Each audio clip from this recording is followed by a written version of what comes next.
அத இருக்கிறாரு பாரு, அவர் யாருடா? அவர் தான் இந்த நாட்டு மன்னார் சாமி.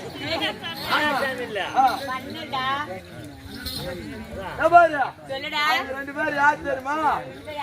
அவங்க தான் இந்த நாட்டு இருளி.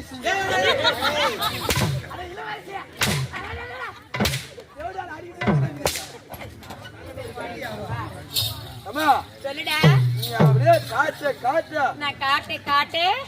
எல்லாருக்கும் அப்படியே ஒய்வுணும். என்னத்துடா? அப்படி தெளிவா சொல்லுடா.